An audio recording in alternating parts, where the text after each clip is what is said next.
Pandji Pragiwaksono dibayangi Anies Baswedan dan ketersinggungan.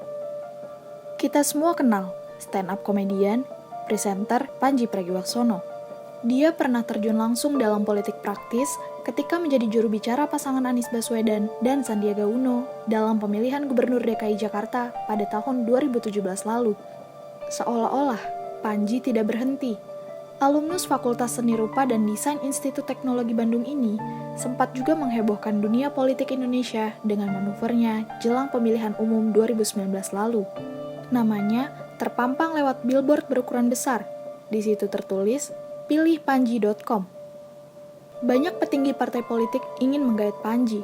Bahkan, ketua umum partai pun bicara padanya langsung untuk mengajaknya bergabung sebagai calon anggota legislatif. Ditambah lagi, dia bersafari menemui berbagai tokoh partai politik untuk memperlihatkan bahwa dia akan bertarung dalam pemilihan legislatif. Lihai sekali. Ternyata, kampanye ala politisi tersebut hanya bagian dari promosi show stand-up komedinya. Namanya pun semakin melambung sebagai seorang inovator dalam strategi pemasaran di Indonesia. Citranya sebagai politisi hebat memang sudah membuat kagum banyak orang saat panggung Pilkada DKI Jakarta. Dia berperan besar membuat orang-orang jatuh cinta pada permainan narasi Anies Baswedan. Namun, langkah Pandji mendukung Anies Baswedan menimbulkan ketersinggungan di kalangan stand-up komedian yang lebih banyak mendukung Basuki Cahayapurnama atau Ahok. Kalangan stand-up komedian tidak satu frekuensi dengan banyak kelompok pendukung Anies Baswedan. Hubungan Pandji dan rekan sejawatnya mengalami sebuah tensi yang berbeda. Namun, setelah pilkada yang panas itu usai, Pandji dan banyak stand-up komedian kembali rujuk.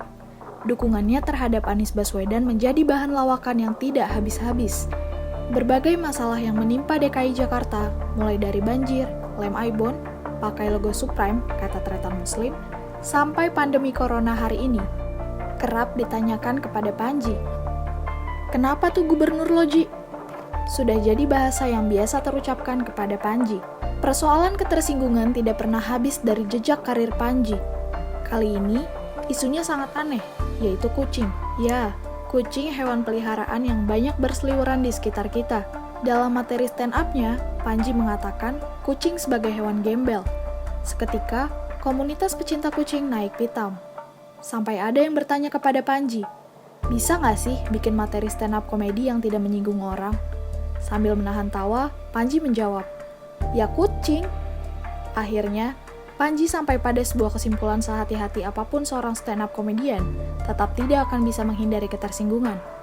Padahal, sebelumnya Pandji sudah pernah bahas pemerkosaan, HAM, LGBT, pembunuhan Munir, sampai tragedi 1965. Namun, malah kucing yang membuat orang tersinggung. Hingga dia sampai pada satu keyakinan, selama niatnya baik, menghibur orang lain, semuanya akan baik-baik saja. Sebelumnya, komedi Pandji juga sempat memancing berbagai pihak yang tersinggung. Media massa yang dia bilang banyak berita kriminal. Lalu, ada lagi soal penggunaan pengeras suara di masjid yang menyinggung beberapa kelompok Islam. Tapi, ya Pandji adalah Pandji.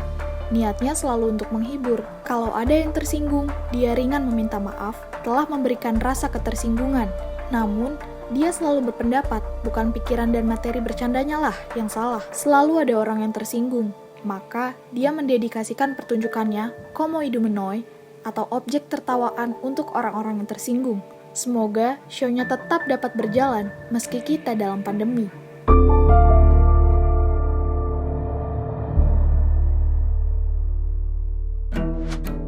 Produced by Total Politik and powered by haluan.co.